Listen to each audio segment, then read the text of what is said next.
بسم اللہ الرحمن الرحیم۔ عن الزہری اخبرنی یحییٰ ابن عروہ انہ سمع عروہ یقول قالت عائشہ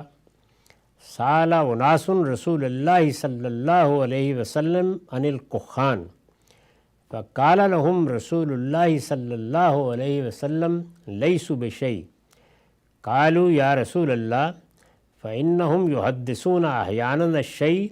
يكون حقا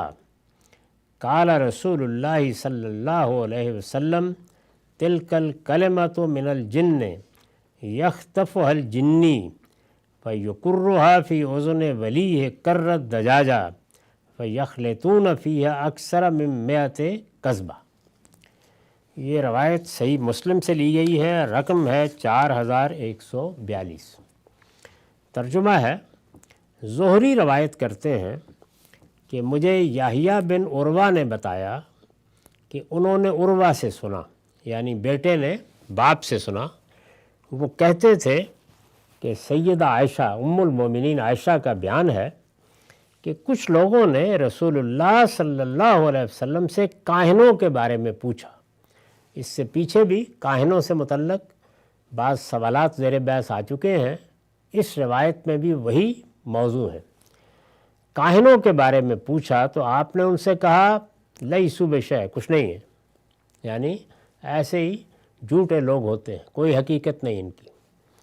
کچھ نہیں ہے۔ قالوا یا رسول اللہ، لوگوں نے عرض کیا، صحابہ نے پوچھا یا رسول اللہ فإنهم يحدثون أحيانا الشيء يكون حقا، اے اللہ کے رسول بعض اوقات وہ ایسی بات بھی تو کہہ دیتے ہیں جو سچی ثابت ہوتی ہے۔ یعنی یہ تجربہ بہت سے لوگوں کو ہوتا ہے کہ بعض کاہن، بعض نجومی، بعض اور اس طرح کے لوگ پیشین گوئی کرتے ہیں، کوئی بات بتاتے ہیں، ٹھیک نکل آتی ہے۔ تو صحابہ نے بھی اس طرح کا تجربہ کیا ہوا تھا، تو انہوں نے پوچھا کہ پھر اس کی کیا وجہ ہوتی ہے؟ آپ نے فرمایا کہ لیسوا بشیء، کچھ نہیں ہے، یعنی ان کی کوئی حقیقت ہی نہیں۔ لیکن ہم نے تو دیکھا ہے کہ بعض اوقات، یہ تو نہیں کہ ہمیشہ ہی، لیکن بعض اوقات، اور یہی چیز اصل میں اعتماد کا باعث بھی بنتی ہے۔ یعنی اگر 10 باتیں کہی ہیں، ان میں سے 2 ٹھیک نکل آئیں تو بس لوگ سمجھتے ہیں کہ ہے کوئی ان کا رابطہ۔ تو یہی بات صحابہ نے رسول اللہ صلی اللہ علیہ وسلم سے پوچھی کہ یا رسول اللہ بعض اوقات وہ ایسی بات بھی تو کہہ دیتے ہیں جو سچی ثابت ہوتی ہے۔ اب یہ دیکھیے کہ یہ وہ اطلاع ہے کہ جو پیغمبر ہی دے سکتا تھا، بالکل راز کھول دیا آپ نے وضاحت فرمائی۔ کیا وضاحت فرمائی؟ فرمایا کہ تلک الکلمۃ من الجن، یہ ایک سچی بات ہوتی ہے، یہ ٹھیک ہوتی ہے بات جو وہ بیان کرتے ہیں، لیکن جانتے ہو یہ کیسے ان تک پہنچتی ہے؟ جس وقت اللہ کے فرشتے معاملات لے کر زمین کی طرف آ رہے ہوتے ہیں تو آپس میں گفتگو بھی کرتے ہیں، اور جن امور کو وہ لوگوں تک پہنچانا چاہتے ہیں یا آگے ان کا نفاذ چاہتے ہیں، وہ زیر بحث بھی ہوتے ہیں بعض اوقات۔ یہ جن ان کے بہت قریب پہنچ جاتے ہیں، اور وہاں سے کوئی بات جس طریقے سے سن گن لینے والے، کان لگانے والے اچک لیتے ہیں، یعنی گھر میں بات ہو رہی تھی، کہیں کوئی مکالمہ ہو رہا تھا، کان لگا لیا کہیں اور سن لی، تو سن لیتے ہیں، اور پھر اس کے بعد ان جنوں کے روابط ہوتے ہیں زمین کے اوپر اپنے دوستوں کے ساتھ۔ یہ آ کے اپنے دوست کے کان میں مرغ کی طرح کر کے ڈال دیتا ہے، یعنی جس طرح سے مرغی بولتی ہے اس طریقے کی آوازیں نکالتے ہیں اور یہ بات ڈال دیتے ہیں۔ اس سے بھی ڈرتے ہیں کہ پوری بات بتائی جائے، تو جتنی بات ہوتی ہے اس کو ذرا لب و لہجہ تبدیل کر کے کچھ آسمانی آواز بنا کر یہ کان میں ڈال دیتے ہیں آ کے ان کے۔ جب ڈال دیتے ہیں تو اب کیا ہوتا ہے؟ فرمایا فَيَخْلِطُونَ فِيهَا أَكْثَرَ مِن 100 قصبہ۔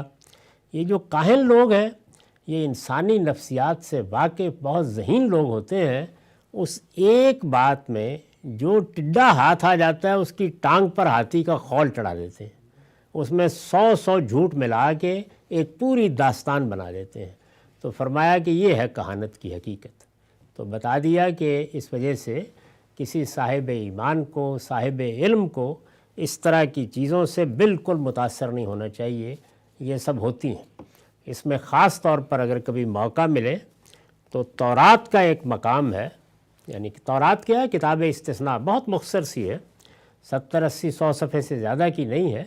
اگر کبھی موقع ملے تو پڑھنا چاہیے، کیونکہ توحید کا بیان، دین کی حقیقت بہت خوبی کے ساتھ اس میں اللہ تعالیٰ نے بیان فرمائی ہے۔ ترجمہ ہے، ظاہر ہے کہ قرآن کی روشنی میں بعض چیزیں جو الجھن پیدا کرتی ہیں وہ سمجھنی چاہیے، لیکن بہرحال وہ اللہ کا کلام ہے،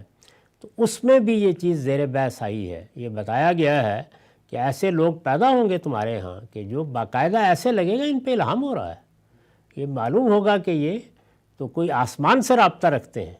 یعنی اس طرح کی چیزیں صادر ہو جائیں گی ان سے جس طرح کہ تم پیغمبروں کے بارے میں دیکھتے ہو، لیکن پھر بتایا ہے کہ اصل چیز دین ہے، اصل چیز اللہ کی ہدایت ہے، ان چیزوں سے متاثر ہو کے ان کو قبول نہیں کیا جاتا۔ تو وہاں پر بھی یہی تنبیہ فرمائی ہے، وہ بہت اچھا اقتباس ہے اور عملی طور پر بیان کرتا ہے کہ انسان کو یہ کیا چیز پیش آتی ہے۔ اسی طرح کے علوم، فنون، جنات سے رابطے جن کا ظہور یوگیوں میں ہوتا ہے، بدھ مت کے پیرووں میں ہوتا ہے، ہمارے صوفیوں میں ہوتا ہے، اور اس کے بعد لوگ یہ خیال کرتے ہیں کہ کوئی کرامت ہو گئی، کوئی بڑا معجزہ ہو گیا، درحال ہے کہ اس کی حقیقت اس کے سوا کچھ نہیں ہوتی، یہ جو بتا دیا گیا ہے۔ تو فرمایا کہ یہ ہوتا ہے۔ اس پر میں نے لکھا ہے کہ یعنی کسی کاہن کے کان میں اسی طرح کر کے ڈال دیتے ہیں جن کے الہامات کا منبع بالعموم جنات ہی ہوتے ہیں، یعنی یا تو کچھ اکلٹ سائنسز ہیں جن سے کچھ اندازے لگائے جاتے ہیں، وہ زیادہ تر کیافوں پر مبنی ہوتی ہیں، وہ اندازے جس طرح سے اتفاقات ہوتے ہیں بعض اوقات ٹھیک ہو جاتے ہیں، اس لیے کہ دنیا کے اندر اللہ تعالیٰ کا جو قانون چل رہا ہے اس میں خود اللہ نے بتا دیا ہے کہ تلک الایام نداولها بین الناس، ایک جیسی چیزیں بار بار پیش آتی رہتی ہیں، انسانی فطرت یکساں ہے، یہ کائنات وہی کائنات ہے، تو اس سے کچھ اندازے لگانے ممکن ہو جاتے ہیں بعض فنون و علوم میں، اور زیادہ تر جنات سے رابطے ہوتے ہیں۔ نبی صلی اللہ علیہ وسلم کی یہ وضاحت اگر غور کیجئے تو ان تمام الجھنوں کو صاف کر دیتی ہے جو صوفیوں اور یوگیوں کے ہاں اس طرح کی کرامات دیکھ کر لوگوں کے ذہن میں پیدا ہوتی ہے۔ اس سے بالکل واضح طور پر یہ معلوم ہو جاتا ہے کہ ایک مسلمان کے علم کے ماخذ کیا ہونے چاہیے، یعنی ہمارا تجربہ اور مشاہدہ جس سے دنیوی علوم پیدا ہوتے ہیں، جس کے مارکے اس وقت ہم سائنس کی صورت میں دیکھ رہے ہیں، مسلمانوں کا سارا اشتغال انہی علوم کی طرف ہونا چاہیے، یعنی وہ علوم کے جو تجربے پر مبنی ہیں، مشاہدے پر مبنی ہیں، عقلی استنباط پر مبنی ہیں، علم کی محکم بنیادیں دنیوی علوم کے لحاظ سے یہ ہیں، اور دوسرے اللہ کی کتاب قرآن مجید جس سے اللہ تعالیٰ نے رہنمائی فرمائی ہے، پیغمبر کی سنت جس پر ہمیں عمل پیرا ہونا ہے، تو انہی چیزوں کو علم کا ماخذ بنانا چاہیے۔ ان کے سوا اگر کسی چیز کو موضوع بنایا جائے گا تو پھر نتیجہ یہی نکلے گا کہ آدمی اپنے آپ کو جنات کے حوالے کرے گا یا اوہام کے حوالے کرے گا، عقل معطل ہوگی، علم سے دستکش ہو جائے گا، اور نتیجہ یہ ہوگا کہ اس کی انفرادی زندگی بھی علم و عقل کی روشنی میں نہیں گزرے گی، اور اگر یہ چیز کسی قوم کی اجتماعی زندگی میں داخل ہو جائے تو بڑا حادثہ ہے۔ اس کا مطلب یہ ہے کہ ہر چیز اس بساط کے اوپر الٹ پلٹ گئی ہے۔ تو ہمیں جو سبق دیا ہے رسالت مآب صلی اللہ علیہ وسلم نے وہ یہی ہے کہ ہم علم و عقل کی روشنی میں اپنی زندگی بسر کریں گے اور اللہ کی کتاب سے رہنمائی پائیں گے۔ وآخر دعوانا الحمدللہ رب العالمین۔